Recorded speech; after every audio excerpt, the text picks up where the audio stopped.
So let's move into the second episode of the 5th season of Steven Universe, The Trial. The episode opens with Steven in some sort of cell. It's revealed later on in the course of the special that he and Lars have been on Homeworld for a few days, so we can assume that he was taken to this cell directly from Aquamarine's ship and has been there for a few days. He's giving a speech about how he's ready to accept the consequences for what Rose did. When a Blue Diamond court gem, a Blue Zircon, comes in desperate to prepare some sort of defense for him in his upcoming trial. The two of them are to go before the Diamonds and make a case in the defense of Rose Quartz, who Steven is still claiming to be. The trial starts. Blue Zircon's opponent is a Yellow Zircon from Yellow Diamond's court, and it's established very quickly that it's Blue Diamond who wanted Steven to go to trial, because she wants to know how it is that Rose killed Pink Diamond. This is when Steven is reunited with Lars, as he is brought in as evidence that, I don't know, humans are ugly, I guess that's the point they were trying to make. And Blue Zircon, despite the fact that Steven flat out says that he did it, that he killed Pink Diamond, because like I said, he's still pretending to be Rose Quartz, puts up one heck of a defense, pointing fingers at everyone from Pink Diamond's own Pearl to Yellow and Blue Diamond themselves, all working off the assumption that Rose would have had no way to get to Pink Diamond,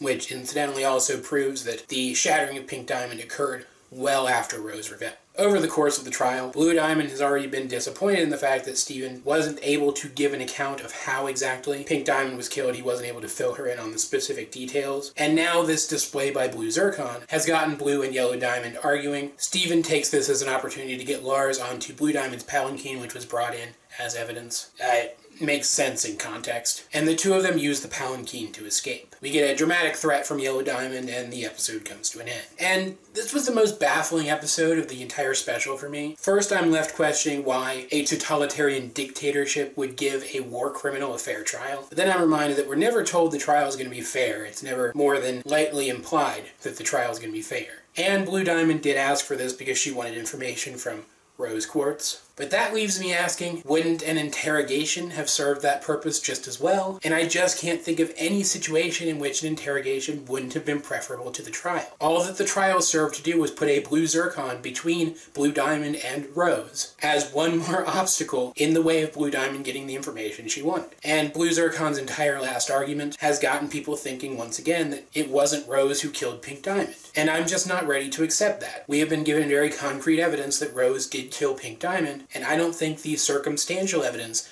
that Blue Zircon used to argue against that fact is substantial enough to change my mind on the matter. I just don't. What Blue Zircon's argument did do was ask the question of how exactly Rose managed to kill Pink Diamond, which is a question that the fandom has been asking for a while, and it looks like the show is finally going to address that. Again, I don't think that the show is building up to a reveal of who actually killed Pink Diamond, because I think we know that already. I think it's building up to a reveal regarding how Rose killed Pink Diamond, and there will be some kind of twist involved with that. But I do plan on doing my due diligence and talking about the potential theories that this episode raised in that particular area. So I'm not going to focus on that today. I'm going to focus on a couple of other things. Firstly, that White Diamond wasn't there, and that really surprised me and kind of bummed me out. There must be something about White Diamond that we don't know, something substantial, some big revelation to do with White Diamond, or else I don't see why this wouldn't have been used as the opportunity to introduce us to that character. It just doesn't make sense that she wasn't there, unless the reason why she wasn't there is going to be some big reveal later on,